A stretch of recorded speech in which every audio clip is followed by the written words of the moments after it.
Okay, I want to again start by thanking Jason for hosting the board meeting here, and the South Lake Advisory Committee for all their support. And tonight's groundbreaking was really a proud moment, and it kicks off a number of other, as I said earlier today, groundbreaking activities we have as we move into our master plan. So the actual construction phase. So I wanted to mention just a couple things. One is our commencement speaker is confirmed. It'll be Aaron Lawler, the Lake County Board Chairman. He's been confirmed as the 2015 commencement speaker, and he's very excited to be the keynote speaker. And as you know, we have two different ceremonies, and actually in between those, we're going to try to do a groundbreaking that's going to be organized by our students for the student cafe that we'll be building. So we're going to make full use of Mr. Lauer that day for all those events.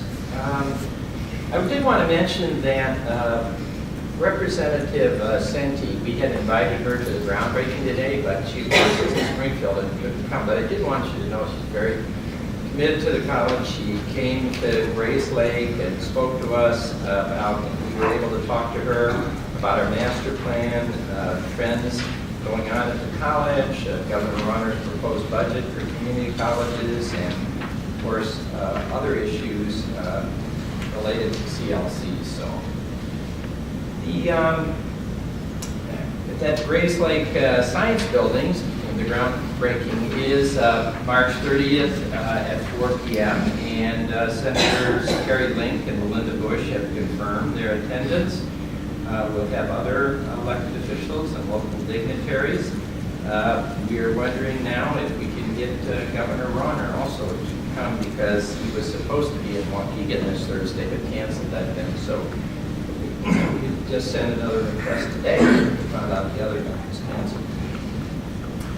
And then I did want to mention that last year we put in a proposal for the community colleges for international development to be the host for that, and the board selected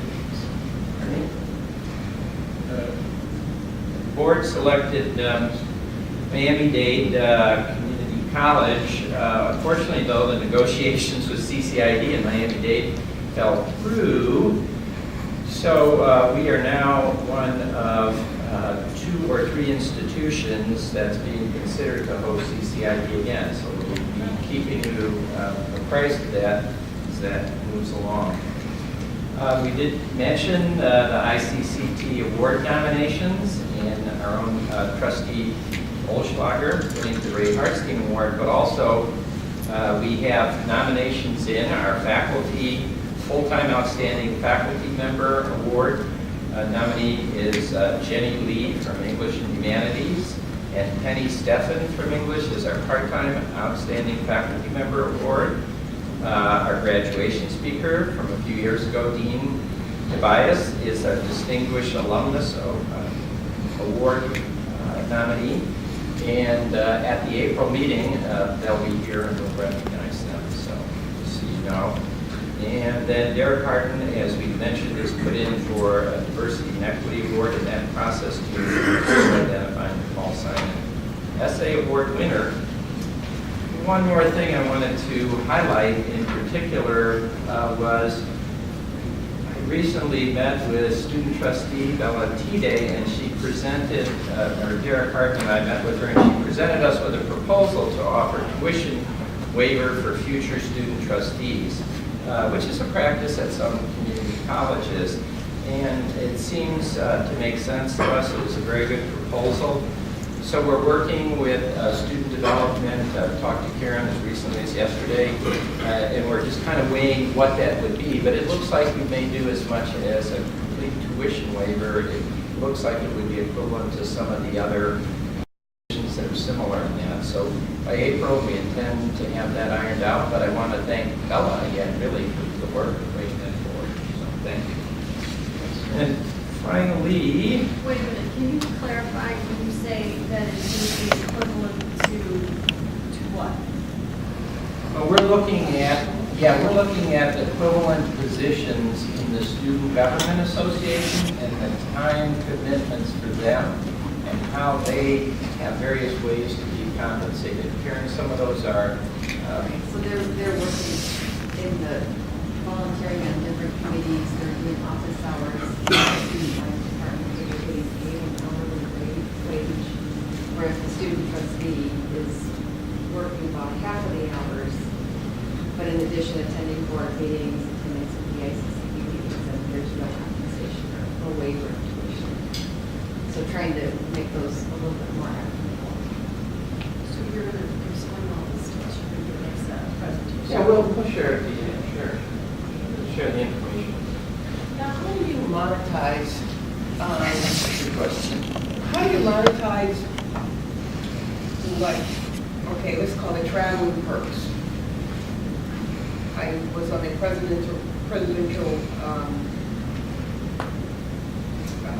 committee, I guess, in college. We had magnificent perks working with the president. And there was some travel, you know, we was volunteer, we didn't get paid. But we were able to eat very good food when we were in college. So I'm just curious, how do you quantify or monetize the perks that maybe a student trustee would receive that other students would not receive? I think that's a great point. That's why we didn't want to just rush into it. We took the proposal, we're thinking through it, we're looking at, because some of the other student groups travel also.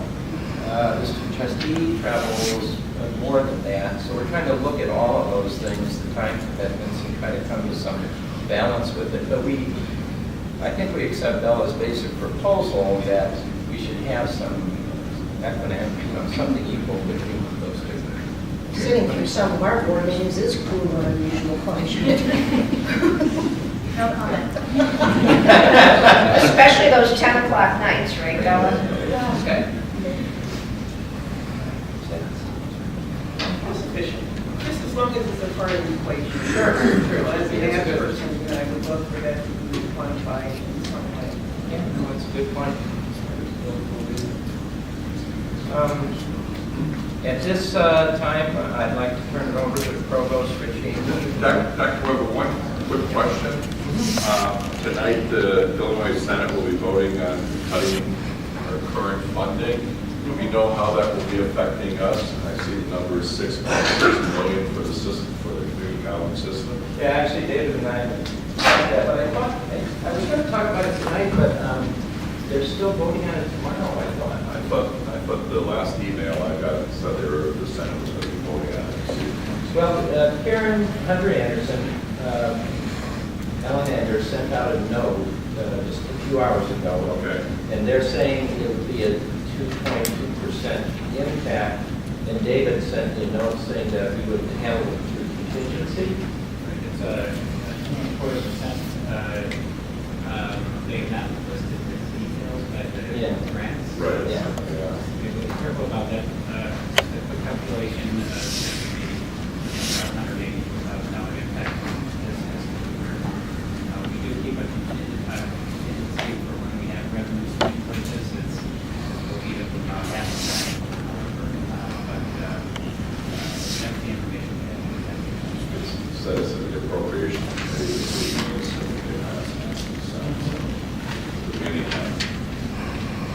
Yeah, I think that's why they sent out the bulletin, but I didn't want to talk about it too much more. Okay, thank you.